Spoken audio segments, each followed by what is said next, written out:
such wonderful neighborhoods are, wiped away. And, the friendships that develop between those neighbors have been torn, by water. The thing about Corpus Christi, guys, is that a lot of people didn't evacuate. There was no widespread mandatory evacuation, so a lot of people are out here just braving the storm. Hey, y'all don't separate the family, just stay together, okay? You kind of wonder, where did they go? What happened to them? Their jobs and livelihood was here, but now they don't, they're displaced for who knows how long. I understand it does take time, and it's not easy.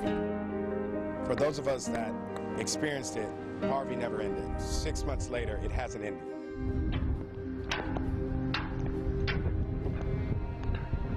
The lives of thousands of people, maybe even some watching right now, were changed 6 months ago. Hurricane Harvey devastated the coast, then sat over parts of central and southeast Texas, dumping historic amounts of rain and causing widespread flooding. For the next 30 minutes, we're going to take you to some of those places still recovering.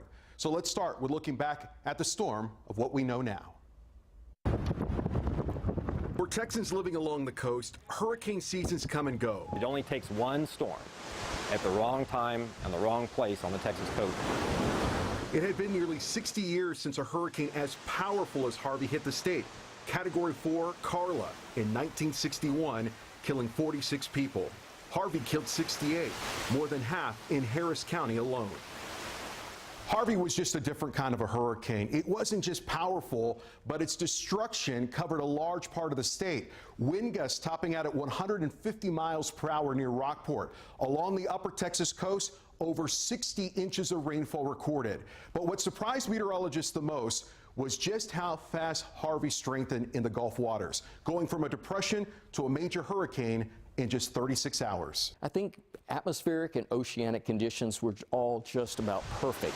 We saw some of the warmest Gulf temperatures that we've ever seen. Water temps of 88 to even 90 degrees just off the Texas coast. And as it was coming onshore, it was gaining in strength as opposed to weakening like most of them kind of do. Aiming towards Texas with surge, wind, and a historic amount of rain.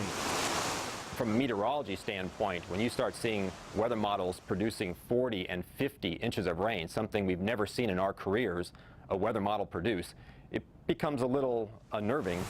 20 to 30 inches of rain reported east of Austin, right along the Colorado River basin. We saw a huge flood wave move from Smithville down through LaGrange and down through the rest of the river as well. The river gauge in LaGrange rose to its third highest level ever recorded.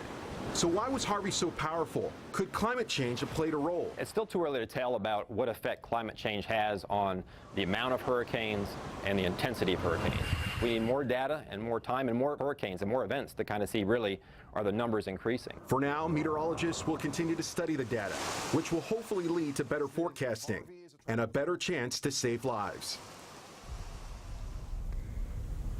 Thousands of Texans were forced to leave their homes with just enough time to get to higher ground. When our drone view flew over LaGrange on August 28th, you could see just a few treetops, the river nearly spilling onto the bridge, and drowning parts of downtown. 6 months later, the banks are quiet and cars are able to drive into town, but some neighborhoods still look like they did 2 days after the storm.